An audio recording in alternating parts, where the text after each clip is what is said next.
राधे राधे दोस्तों। श्री कृष्ण की लीलाओं से द्वापर युग में तो कोई नहीं बचा, ये सब तो हम भली भांति जानते हैं। और अपनी प्रेमियों की परीक्षा लेना तो श्री कृष्ण का स्वभाव है। और यदि उनको अपने प्रियजनों में कोई दोष दिखता है तो उस दोष को हटाने के लिए वो कोई ना कोई लीला या उनकी परीक्षा जरूर से लेते हैं। आज की इस वीडियो में भी हम एक ऐसी लीला की बात करेंगे जब श्री कृष्ण ली अपनी प्राण प्रिया महारानी रुक्मिणी की परीक्षा।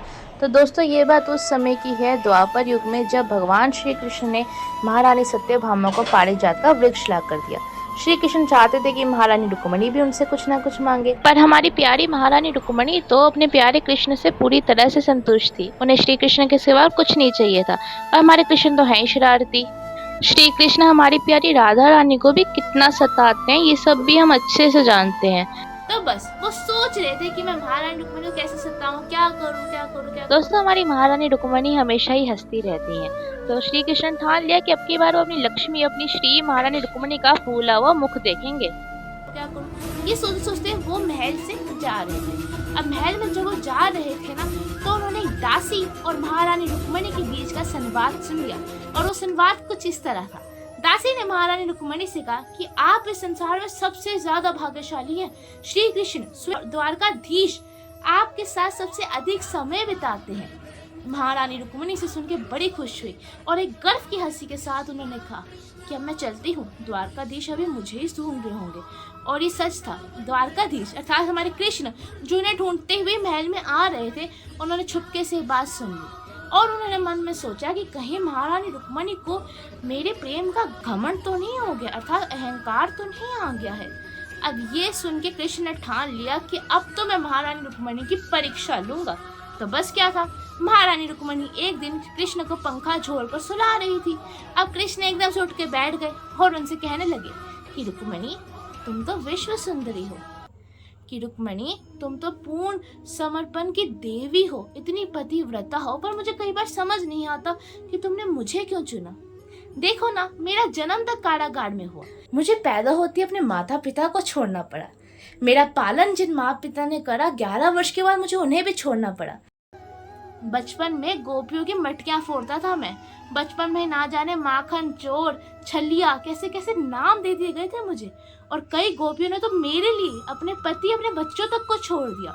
और मैंने क्या करा, मैं उन गोपियों सबको छोड़कर यहाँ द्वारका आ गया।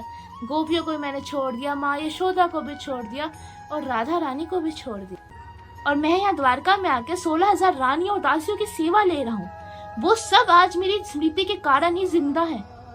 और मुझे देखो, अरे उस जरासंध से तो मैं इतना डर गया था कि पूरा पर्वत लांग कर यहाँ एक नया नगर बसा दिया, द्वारिका।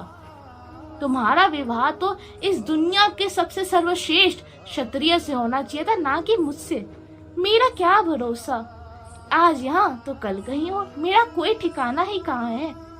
महारानी रुक्मिणी ने जब ये चीजें सुनी, पहली बार कृष्ण ने उनके मुख से मुस्कान को जाते हुए देखा, क्योंकि महारानी रुक्मिणी को लगा कि कहीं कृष्ण उनके छोड़ के जाने की बात तो नहीं कर रहे हैं, कहीं कृष्ण उनसे दूर तो नहीं चले जाएंगे। केवल ये ख्याल से महारानी रुक्मिणी जमीन पर गिर गई और बेहोश हो गई। उन्हें ये चीज समझ आ गई थी कि श्री कृष्ण योगेश्वर है, वो सबके साथ जरूर है, पर उन्हें किसी की लालसा नहीं है।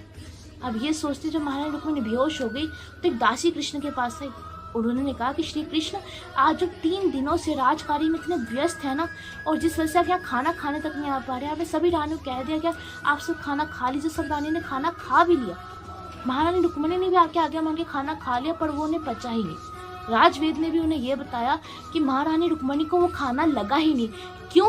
केवल महारानी रुक्मिणी के मन में यही ख्याल था कि उनके कृष्ण भूखे हैं, तो वो खाना कैसे खा ले, उनको वो खाना कैसा लग जाएगा। ऐसा है हमारी महारानी रुक्मिणी का प्रेम कृष्ण के लिए। तो बस फिर क्या था, महारानी रुक्मिणी को हमारे कृष्ण ने प्यार से उठाया और उन्हें अपने हाथों से खाना खिलाया। और अब की बार रुक्मिणी जी की सेवा करी स्वयं द्वारकाधीश श्री कृष्ण ने। आज भी द्वारका में जब भी आप द्वारकाधीश के दर्शन करने जाते हैं, आपका महारानी रुक्मिणी के दर्शन करना कंपलसरी है, नहीं तो आपकी यात्रा पूर्ण नहीं मानी जाती है। और इस प्रेम परीक्षा से हमें कृष्ण ने यह भी आश्वासन दिया कि महारानी रुक्मिणी का प्रेम कृष्ण के लिए परिशुद्ध है।